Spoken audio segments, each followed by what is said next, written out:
The Swansong. Yes, yes, yes. No, no. The anguish in the last no is something I can't even hope to describe. We were in the midst of a long-cherished dream. Out in the middle, a high-intensity semi-final against NHS, a team that had swept all the inter-school trophies in Calcutta that year. We couldn't have asked for a better setting.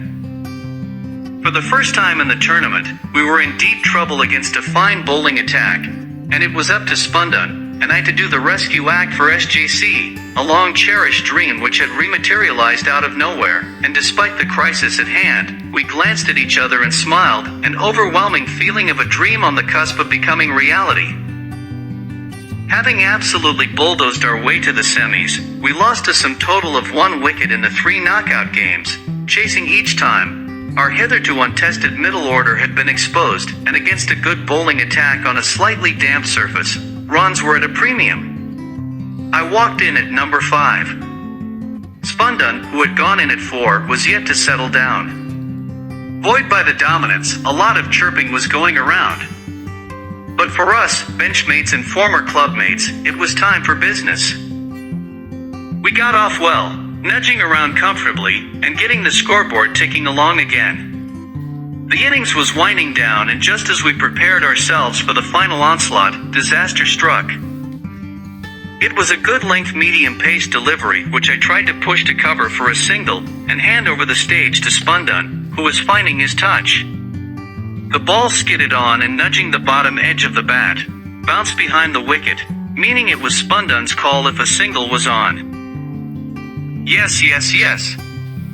He cried, and like a stallion, I charged halfway down the pitch, trying to pinch a precious run. No. No. He cried as I stood stranded in the middle, helplessly realizing that he had made an almighty blunder.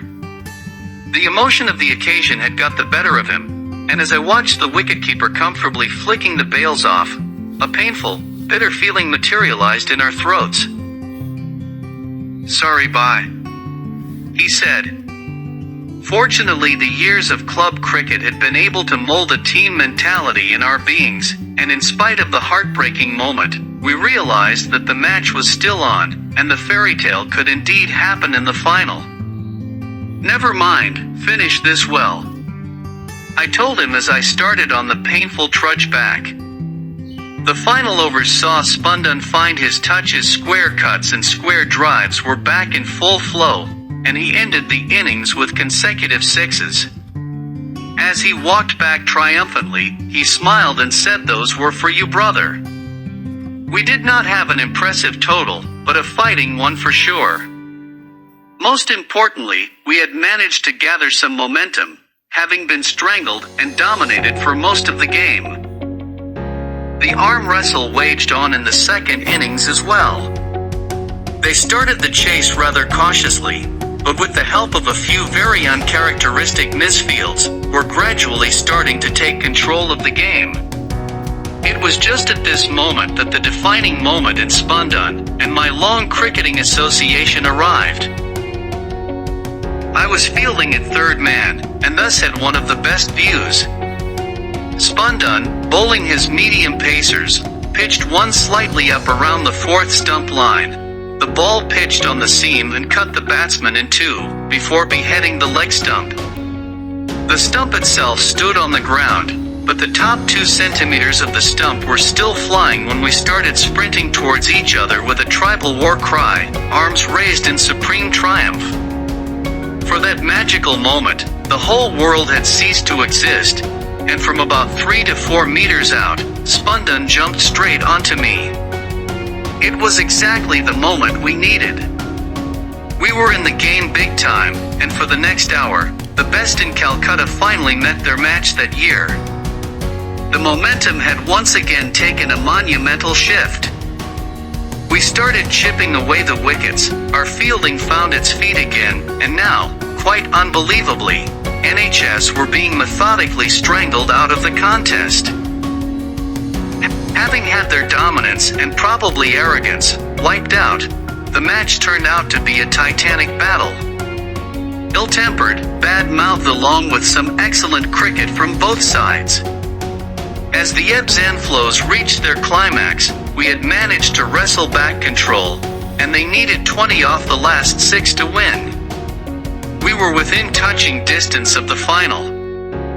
Of a dramatic, nearly cinematic Swansong.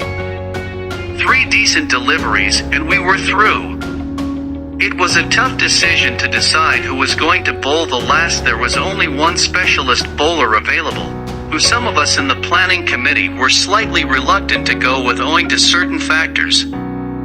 I had personally had a talk with him before the game and had, like an old man, imparted words of wisdom that the years of struggling in club cricket had ingrained in me to play with commitment, honesty, humility and honor. There were some like us who could bowl a bit, but we hadn't bowled in a match scenario for a long time, and the gamble would simply be too much. It was those factors that came back to haunt in that final over. Having already thrashed him in the inter-house game, I knew he wasn't really a frontline bowler, and had told him repeatedly before the game, and even during that final over, to keep his overzealous mouth shut and get the job done first. Cricket, I knew very well, has its own strange ways of getting back to those without humility. The first, third and fifth deliveries were half volleys which were duly deposited out of the park, interspersed between some meaningless remarks and stare-downs at the batsman at the second and fourth deliveries, which were dot balls. This was followed by a wide when they needed 2 off the last delivery, meaning that the scores were astonishingly level going into the final ball. He had focused too much on trying to win it with his mouth, and, at the critical hour, had bowled the worst over of the tournament. A nudge off the front foot to another innocuous half volley, and they were off like lightning. As with disbelieving eyes I watched them complete the single and cry out in ecstasy, the world around me seemed to collapse into a black hole. For years, we had dreamt of lifting that elusive trophy for our school. We were a hair's breadth away from making the finals, and yet there we were. We had somehow managed to grab defeat from the jaws of victory. For Swansong, Sumyadeep, Durjoy and I, in our final year of school, it was the moment we realized that the ship had come and sailed away forever. For a good 5 minutes the 4 of us lay hunched to our knees. Broken, battered, tormented. With great effort we dragged our demolished bodies up and applauded each other in appreciation. It was the final time we had played together, and boy had we fought. On the verge of tears, we embraced each other. For Swansong and I, after the highs of lifting the inter-house trophy together, this was heartbreak of the highest order. All our years of fantasies had been torn to shreds. A moment's blunder had already stolen a part of our childhood, and the final result meant that it would indeed remain an unaccomplished dream. Perhaps we owe our thanks to the sporting spirit ironed into us that we can still joke about the horrendous moment. We can still smile and reflect with fondness how we had pushed the best to the very edge on the day of our Swansong. Of the consecutive 6s.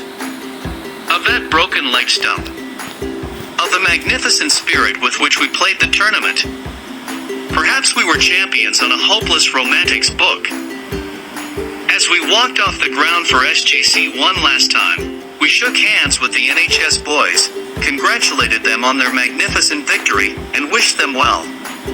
Cricketers, friends and gentlemen, our Swansong had ended in heartbreaking defeat. We walked out of the ground and into the new phase of our lives, leaving those shattered dreams and broken stumps behind. Humbled, honored and dignified to the core. Cricket, like it always has, had taught its lesson.